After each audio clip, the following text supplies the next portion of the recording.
ରାଧାଙ୍କ ମୃତ୍ୟୁ କିପରି ହେଲା, କୃଷ୍ଣ କାହିଁକି ଭାଙ୍ଗିଲେ ବଂଶୀ, ରାଧାକୃଷ୍ଣଙ୍କ ଅତୁଟ ପ୍ରେମ କଥା। ଯେତେବେଳେ ବି ଅସୀମ ପ୍ରେମ କଥା ଆସେ ସେତେବେଳେ ରାଧାକୃଷ୍ଣଙ୍କ ପ୍ରେମର ଉଦାହରଣ ଦିଆଯାଇଥାଏ। ପିଲାଦିନରୁ ଶ୍ରୀକୃଷ୍ଣ ରାଧାଙ୍କୁ ଭଲ ପାଉଥିଲେ। ଶ୍ରୀକୃଷ୍ଣଙ୍କୁ ରାଧାଙ୍କ ସହିତ 8 ବର୍ଷ ବୟସରୁ ହିଁ ପ୍ରେମ ହୋଇଯାଇଥିଲା। ଶାସ୍ତ୍ରରେ ଲେଖାଯାଇଛି ଯେ ଶ୍ରୀକୃଷ୍ଣ ତାଙ୍କ ଜୀବନରେ କେବଳ 2ଟି ଜିନିଷକୁ ଅଧିକ ଭଲ ପାଉଥିଲେ। ଏହି 2 ଜଣ ବଂଶୀ ଏବଂ ରାଧା ଥିଲେ। ତାଙ୍କ ବଂଶୀର ସ୍ୱର ହିଁ ରାଧାଙ୍କୁ ଶ୍ରୀକୃଷ୍ଣଙ୍କ ଆଡ଼କୁ ଟାଣି ନେଇଥିଲା। ତେଣୁ ଶ୍ରୀକୃଷ୍ଣ ସର୍ବଦା ତାଙ୍କ ବଂଶୀ ସହିତ ରଖୁଥିଲେ। ବଂଶୀ ଶ୍ରୀକୃଷ୍ଣ ଏବଂ ରାଧାଙ୍କୁ ସବୁବେଳେ ଏକ ସୂତ୍ରରେ ବାନ୍ଧି ରଖୁଥିଲା। ଶ୍ରୀକୃଷ୍ଣଙ୍କର ସମସ୍ତ ଚିତ୍ରରେ ବଂଶୀ ନିଶ୍ଚିତ ଭାବରେ ଉପସ୍ଥିତ। ବଂଶୀ ହେଉଛି କୃଷ୍ଣ ଓ ରାଧାଙ୍କ ପ୍ରେମ ପ୍ରତୀକ। ରାଧା ପ୍ରଥମ ଥର ପାଇଁ ଭଗବାନ କୃଷ୍ଣଙ୍କ ଠାରୁ ସେତେବେଳେ ଅଲଗା ହୋଇଥିଲେ ଯେତେବେଳେ ତାଙ୍କ କଂସ ମାମୁଁ ବଳରାମ ଏବଂ କୃଷ୍ଣଙ୍କୁ ନିମନ୍ତ୍ରଣ କରିଥିଲେ। ଏହି ଖବର ଶୁଣି ବୃନ୍ଦାବନ ଲୋକମାନେ ବହୁତ ଦୁଃଖିତ ହୋଇଥିଲେ। ମଥୁରା ଯିବା ପୂର୍ବରୁ ଶ୍ରୀକୃଷ୍ଣ ରାଧାଙ୍କୁ ଭେଟିଥିଲେ। ରାଧା କୃଷ୍ଣଙ୍କ ମନରେ ଚାଲିଥିବା ପ୍ରତ୍ୟେକ ଗତିବିଧି ଜାଣିପାରିଥିଲେ। ରାଧାଙ୍କୁ ବିଦାୟ ଦେଇ କୃଷ୍ଣ ତାଙ୍କଠାରୁ ଦୂରକୁ ଚାଲିଗଲେ। ରାଧାଙ୍କୁ କୃଷ୍ଣ ପ୍ରତିଶ୍ରୁତି ଦେଇଥିଲେ ଯେ ସେ ସେଠାରୁ ଶୀଘ୍ର ଫେରି ଆସିବେ। କିନ୍ତୁ କୃଷ୍ଣ ଆଉ ସେଠାରୁ ଫେରି ନଥିଲେ।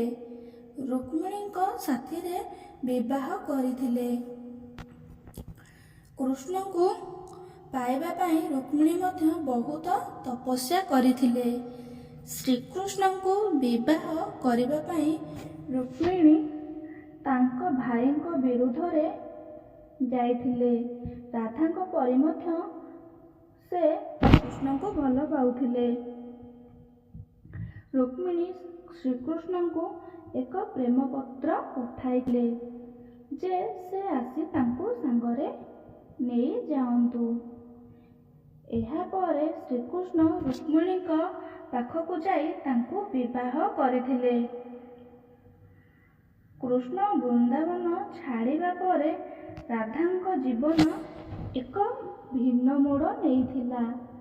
ରାଧାଙ୍କ ବିବାହ ଜଣେ ଯାଦବଙ୍କ ସହିତ ହୋଇଥିଲା।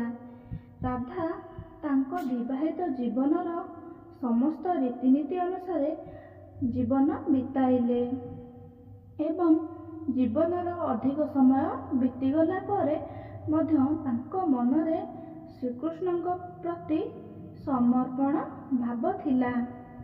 ରାଧା ଜଣେ ପତ୍ନୀ ଭାବରେ ତାଙ୍କର ସମସ୍ତ କର୍ତ୍ତବ୍ୟ ପାଳନ କରିଥିଲେ।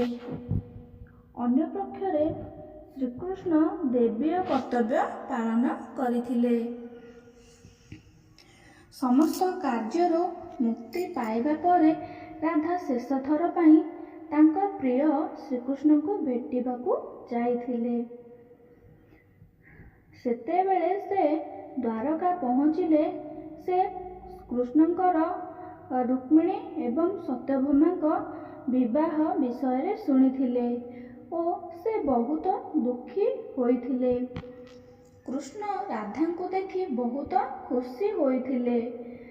ସଂକେତ ଭାଷାରେ ଉଭୟ ପରସ୍ପର ସହ କଥାବାର୍ତ୍ତା କରି ଚାଲିଥିଲେ। କୃଷ୍ଣଙ୍କର ଦ୍ୱାରକା ସହରରେ ରାଧାଙ୍କୁ କେହି ଚିହ୍ନି ନଥିଲେ। ରାଧାଙ୍କ ଅନୁସାରେ କ୍ରମେ କୃଷ୍ଣ ତାଙ୍କୁ ରାଜଭବନରେ ଦେବିକା ଭାବରେ ନିଯୁକ୍ତ କଲେ। ରାଧା ଦିନସାରା ରାଜପ୍ରାସାଦରେ ରହି ତାଙ୍କ ସହ ଜଡ଼ିତ କାର୍ଯ୍ୟଗୁଡ଼ିକର ଯତ୍ନ ନେଉଥିଲେ।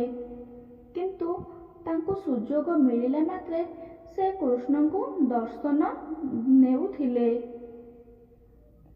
କିନ୍ତୁ ରାଜପ୍ରାସାଦରେ ରାଧା ଶ୍ରୀକୃଷ୍ଣଙ୍କ ସହ ଆଧ୍ୟାତ୍ମିକ ସଂଯୋଗ ଅନୁଭବ କରିପାରି ନଥିଲେ।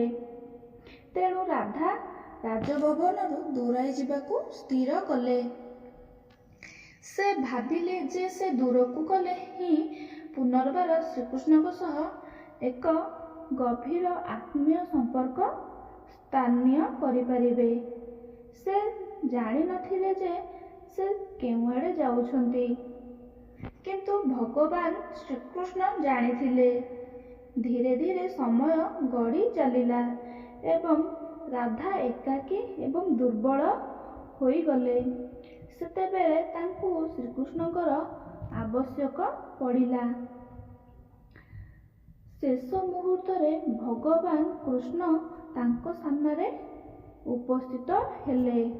କୃଷ୍ଣ ରାଧାଙ୍କୁ ତାଙ୍କଠାରୁ କିଛି ମାଗିବାକୁ କହିଥିଲେ, କିନ୍ତୁ ରାଧା ମନା କରିଦେଇଥିଲେ।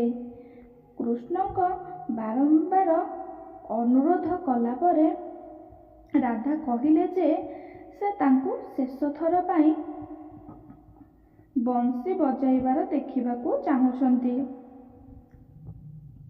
ଶ୍ରୀକୃଷ୍ଣ ତାଙ୍କ ବଂଶୀରେ ଅତ୍ୟନ୍ତ ସୁମଧୁର ସ୍ୱରରେ ବଜାଇବାକୁ ଲାଗିଲେ। ଯେବେ ପର୍ଯ୍ୟନ୍ତ ରାଧା ଆଧ୍ୟାତ୍ମିକ ଭାବରେ ଶ୍ରୀକୃଷ୍ଣଙ୍କଠାରେ ବିଲୀନ ନ ହୋଇଯାଆନ୍ତୁ, ବଂଶୀର ସ୍ୱର ଶୁଣି ଶୁଣି ରାଜା ନିଜର ଦେହତ୍ୟାଗ କଲେ। ଭଗବାନ ଶ୍ରୀକୃଷ୍ଣ ଜାଣିଥିଲେ ଯେ ତାଙ୍କର ପ୍ରେମ ଅମର, ତଥାପି ସେ ରାଧାଙ୍କ ମୃତ୍ୟୁକୁ ସହିପାରୁ ନଥିଲେ। ଶ୍ରୀକୃଷ୍ଣ ପ୍ରେମର ପ୍ରତୀକ ବଂଶୀକୁ ଶେଷରେ ଭାଙ୍ଗିକି ଫିଙ୍ଗି ଦେଲେ। ସେବେଠାରୁ ଶ୍ରୀକୃଷ୍ଣ ତାଙ୍କ ଜୀବନରେ ଆଉ ବଂଶୀ ବଜାଇଲେ ନାହିଁ। କୁହାଯାଏ ଯେ ଯେତେବେଳେ ନାରାୟଣ ଦ୍ୱାପର ଯୁଗରେ ଶ୍ରୀକୃଷ୍ଣ ଭାବରେ ଜନ୍ମ ନେଲେ, ସେତେବେଳେ ମାତା ଲକ୍ଷ୍ମୀ ରାଧାରାଣୀ ଭାବରେ ଜନ୍ମ ନେଇଥିଲେ, ଯାହାଦ୍ୱାରା ସେ ମୃତ୍ୟୁଲୋକରେ ବି ସାଥିରେ ବି ରହିପାରିବେ। ଯଦି ଆପଣଙ୍କୁ ଭିଡ଼ିଓଟି ଭଲ ଲାଗୁଛି ତେବେ ଭିଡ଼ିଓକୁ ଲାଇକ୍ କରନ୍ତୁ ଏବଂ ଚ୍ୟାନେଲକୁ ସବସ୍କ୍ରାଇବ୍ କରନ୍ତୁ।